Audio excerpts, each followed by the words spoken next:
Hey everybody. So we are looking at 3.5 right ratios and proportions today. So I guess the overview of this is we are still continuing our lessons on solving equations. I mean, that's a huge part of algebra. Um, but today we're doing it in the context of ratios, all right? Or you can think of it as a fractions, okay? But don't be afraid if fractions intimidate you. You'll see it's pretty straightforward stuff. Okay, so first things first, go ahead and get the title at the top of your paper and go ahead and get down this first slide, everything you see here. Okay, so take a minute and do that. All right, so the first thing is just explaining, what is a ratio? It's saying a ratio uses division to compare two quantities. Okay, you can write the ratio of two quantities, A and B, where B is not equal to 0 in three ways. All right, so just real quick, when they are mentioning where B is not equal to 0, what they mean is when we have a ratio like this, the bottom number cannot be 0. We cannot divide by 0 in math here. So that's all they mean by that. Okay, but here are the three different ways we can write a ratio. Okay, we can write it like this, A to B. Okay, we can do it with this little colon between it, or we can write it as, I guess you can think of it as a fraction. Okay, so these are the three different ways they're presented. Here's what we're going to do. If they're written as these two first ways, we're going to turn everything into a ratio written as a fraction. Okay, because it's the way that makes the most sense. So yeah, that's what we do. So the next thing, it says each ratio is read the ratio of A to B. Ratios should be written in simplest form. Okay, and when they say simplest form, they mean basically if you can reduce the fraction or if you can actually divide the numbers, you should. Okay, so that's going to be part of it. So yeah, let's just look at a few of these ratios written in different ways, and then we'll get into the actual part of using equations on the second half of this lesson. Okay, so go ahead, take a second, go ahead and get these directions here, copies 1, 2, and 3, and then we'll try them together. Okay, so first thing, it's saying tell whether the ratio is in simplest form. Okay, let's go ahead and take a look at number 1 here. Okay, first thing, this is already written as a fraction. Okay, that's good. That's what we want. So now we just need to wonder, is it in simplest form? And the idea is, for a ratio to be in its simplest form, we have to see if any numbers can be divided into both numbers evenly. Okay, here's what I know. 12 and 30, at the very least, these are even numbers. And that means at the very least, a 2 can divide into both of these, right? A 2 can go into 12 6 times. It can go into 30 15 times. Okay, but the question is there a bigger number that goes into both of these? Okay, if you can't think of the bigger number than 2, that's fine. You could reduce this thing to a 6 over 15, like we said, and then you would look at it and think, oh, I can actually reduce this even farther. A 3 goes into both of these. A 3 goes into 6 2 times, and it goes into 15 5 times. Okay, so the simplest form of 12 over 30 would be a 2 over 5. Okay, but here's the thing. We could have gotten that from the very beginning if we realized that a 6 is the biggest number that goes into both of these. A 6 goes into 12 2 times and goes into 30 5 times. Okay, and we could have gotten our simplest form in one step. Okay, but my point is if it takes you multiple steps to reduce a fraction, that's okay. Just do it. Okay, but if you can think of a bigger number, you can save yourself a step or two. Okay, all right, take a look at number 2. 25 to 2. All right, first things first. Let's write this thing as a ratio so it makes a little bit more sense. When it's written like this, the first number goes on the top of our ratio, second number goes on the bottom. Okay, this is really a 25 over 2, and I'm wondering, is this in the simplest form? Is there a number that divides into both of these evenly? Okay, well, only a 1 and a 2 divide into a 2, right? A 1, if I divide a 1 into both of these, it's still going to be a 25 over 2. That doesn't really help us. So I'm wondering, does a 2 go into a 25 evenly? No, it doesn't, right? It's an odd number. So there is no number that divides into both of these evenly, meaning this thing is in simplest form. So we're good. Okay, let's take a look at 3. 15 to 3. Again, let's write this as a ratio. First number goes on top, second number goes on the bottom. Okay, and here's what I'm wondering: is this in its simplest form? And obviously on this one, the answer is no. We know that 3 actually divides evenly into 15. We can divide this. All right. So if we were to do that, 3 goes into 15 5 times, and we got our answer. Okay. But just so you know, we could have actually thought of it like we did on number 1 here, and we could have thought, oh, I know a 3 goes into 3, and a 3 also goes into 15. 3 goes into 15 5 times, 3 goes into 3 1, and we could have written this as a 5 over 1. 5 over 1 and 5, they're the same thing, right? So I would take either one of these, but if the numbers divide evenly, if the denominator divides into the numerator, just do the division and get a nice clean number, like 5. Okay? All right, so I'm gonna have you guys go ahead and try these out on your own. The directions are the same, you don't need those again. Go ahead and copy 1, 2, and 3, try them out on your own, and we'll see what happens. Okay, so I'm taking a look at number 1 here, and we got 11 over 66. All right, here's what I know. With 11, there's only 2 things that go into 11, 1 and 11. Okay, again, the 1 does not help us. It does not reduce the fraction. So I'm wondering, does an 11 go into 66? And yeah, it does, right? It goes in 6 times. So let's go ahead and show that this thing can be reduced by an 11. By the way, sometimes when I'm reducing, I'll show that, okay, it reduces by 11, top and bottom. I don't necessarily need you to show that, but that's normally the way that you'll show you're reducing there. Okay, so it reduces, 11 goes into 11 once, 11 goes into 66 6 times. All right, does a 1 over 6 reduce any farther? No, right? We're good.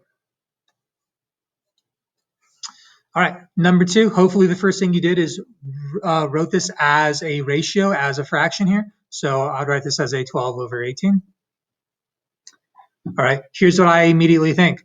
I know this is not in the simplest form. I know that these are both even numbers. At the very least, a 2 can go into both of these, right? 2 goes into 12 6 times, goes into 18 9 times. But I'm wondering, is there a bigger number than 2? Okay, well, let's think about it. A 3 would also go into both of these. Okay, 3 goes into 12 4 times, and it goes into 18 6 times. Okay, is there a bigger number? Yes. Okay, a 6. All right, and I'm pretty sure that is the biggest number. So I'm going to reduce this thing by a 6, top and bottom. Sorry, that's kind of messy. Okay, 6 goes into 12 2 times, and 6 goes into 18 3 times. Okay, but again, if you did not think of 6 initially, if you thought of just maybe 2, and you got, you divided 2 into 12, and you got a 6, and you divided 2 into 18, and you got a 9, you would then realize, oh, a 3 goes into both of these. A 3 goes into 6 2 times, and 9 3 times, and you would have gotten the same answer I did. All right, so if you need to take a couple steps to get this thing reduced, again, that's completely fine. Okay, number 3, same idea. I have this thing. Let's write it as a ratio here, or as a fraction, 20 over 4. All right, I'm thinking that, yeah, these are even, but the first thing I notice actually is that they actually divide, right? 4 divides into 20 evenly. It goes in 5 times. So I can just go ahead and do that and get my answer. Okay, if you wrote this as a 5 over 1, that's also fine. Okay, but normally if we have a number over 1, we just ignore the 1 and we just write it as, 5. Okay, so there's a nice little reminder on reducing fractions. Again, stuff I'm sure you've seen before, but it's a fundamental thing. We got to make sure we remember how to do this stuff. Okay, let's keep moving. Okay, next thing we're getting into on this is proportions. All right, so go ahead and take a minute. I underlined this sentence in green. That's all you need to write out. You don't need to get the second sentence and then write out this proportion. Okay, so go ahead and get the slide. Okay, so here's what it's saying. A proportion is an equation that states that 2 ratios are equivalent, or in other words, 2 ratios are equal.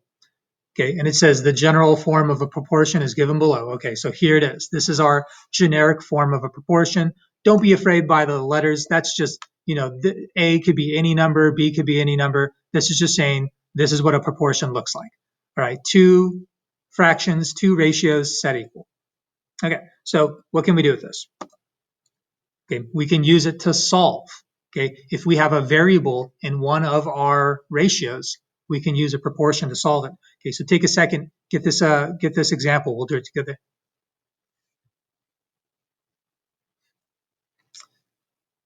Okay, so here we have a proportion, two ratios set equal, and here's what we can do. We can solve this thing for x. Okay, here is technically what's going to go. All right, and I don't even know if I want to show this because I'm going to show you a shortcut of doing this, which I'm sure you've seen before, called cross multiplication. But real quick, let me show you technically why cross multiplication works. If we were to solve for x here, it's being divided by a number, right? To get rid of that, we would multiply by that number, both sides. Okay, they would cross out, and then we would get x equals 35 over 5. All right, and then we could divide that and we could get x equals 7. All right, that's actually a way of doing it, and that works. If you like that, you can do it that way. Okay, but here's what I recommend. Instead of treating it like that, use the little shortcut that's called cross multiplication. Let me just back this up real quick. Oops, that was too much. Okay, when we have two ratios set equal, we can cross multiply. And what that means is I can multiply the numerator of one fraction times the denominator of the other. Okay, and so I can do x times 5, or 5 times x, and get a 5x. And I can set it equal to the cross multiplication of the other numerator and denominator of the two fractions. Okay, 5 times 7, okay, multiplying that together, 35. Now I can solve for x, divide both sides by 5, and it looks like x is going to equal 7. Okay, of course, we got the same answer. So I kind of like cross multiplication a little better. I think it's a nice way of simplifying things, especially when our ratios get a little weirder. Say instead of x, we had an x plus 2 up here. Okay, it would get a little weirder. It's kind of nice to just use cross multiplication. That's my advice. Okay, and that's what I'm going to use probably from now on. Okay, so yeah, let's try one more. Okay, take a second. Go ahead and get this one. Same directions. You don't need these. Okay, so here I have, again, cross multiplication, or at least I guess I have a proportion that I can use cross multiplication to solve. I can, multiply 60 times x and set it equal to 5 times 20. Here's the thing, though. Here's what I notice. One of these ratios can be simplified. Okay, a 5 over 60, yeah, I can simplify that. I know a 5 goes into 5 one time, and a 5 goes into 60 12 times. Okay, now I have smaller numbers to deal with over here. Can't do anything with that, but let's just leave it as x over 20. Okay, now I can actually, do this problem, and I have some easier numbers. By the way, if you need to use a calculator while you do this math, that's perfectly fine. There's no shame in that. So let's go ahead and cross multiply. When I cross multiply, I always start with the ratio that has the variable. So I'm going to do my cross multiplication with these numbers, 12 times x, which gives me a 12x, and set it equal to a 1 times 20, my other cross multiplication. 1 times 20, just do it in my head, 20. All right, now I can go ahead and solve for x. It looks like it's being multiplied by 12, so I'm going to divide by 12, both sides. Okay, here's the thing. This isn't dividing evenly. That's okay. That's going to happen a little bit more often now that we had our little lesson on simplifying ratios. So I've got a 20 divided by 12 doesn't divide, like I just said, but I can reduce this, right? Okay, I know at the very least a 2 goes into both of these because they're even. Okay, 2 goes into 20 10 times, and 12 6 times. But is there a bigger number that goes into both of these? I'm trying to think. I'm like, let's see, 4 goes into 20 and also goes into 12. Okay, so let's try that. Okay, 4 goes into 25 times, and it goes into 12 3 times. Okay, by the way, if you want to show yourself, you reduce top and bottom by a 4. Yeah. Okay, and 5 over 3. Yeah, that's completely simplified. We know we got our answer. Okay, one thing I want to point out. say you didn't reduce this 5 over 60. All right, that's perfectly fine. Okay, that's okay. You would still cross multiply. The thing is you would have ended up with some pretty big numbers. And on this step, you would have had a bigger fraction to reduce down and eventually get 5 over 3. Okay, so that's why reducing at the beginning is kind of the better idea, or it Did makes you it a have a little question, easier Cody? instead of doing it at the Yeah. end. Okay, so just look out for For the fractions that you points, can is it reduce. progressive like our other assignment? So do All we right, like? guys. So I'm gonna have you guys go ahead Is and everything try gonna out be these based on two the problems on original your own. points The or the directions new are the ones? same. Just solve. The new So ones, you don't it's need those. progressive. But yeah, So you go move ahead and from try them out here to and see what you there, get. there. You know what I mean? Okay, yeah, I understand. Thank Yeah. you. Uh-huh. Okay, so on letter A, first thing I'm looking for is thinking, can I reduce these fractions? Can I reduce a 4 over 7? No, I can't. So I know this is kind of good to go. Let's go ahead and cross multiply. I'm going to start with the 7 times dx. Always cross multiply first with your variable. So 7 times x is a 7x. Over here, I have a 4 times 14. Just to make sure I don't mess up and embarrass myself, I'm going to use my calculator, and it looks like I'm getting 56. Again, no shame in calculators. I don't really mind. Okay, but from here, now we can go ahead and solve for x being multiplied by 7, divide by 7. And I get x equals a 56 over 7, which actually divides evenly. All right, you could always, if you didn't know that, you could always just double check in your calculator and see if it divides evenly. And yeah, it goes in 8 times. And there we have it.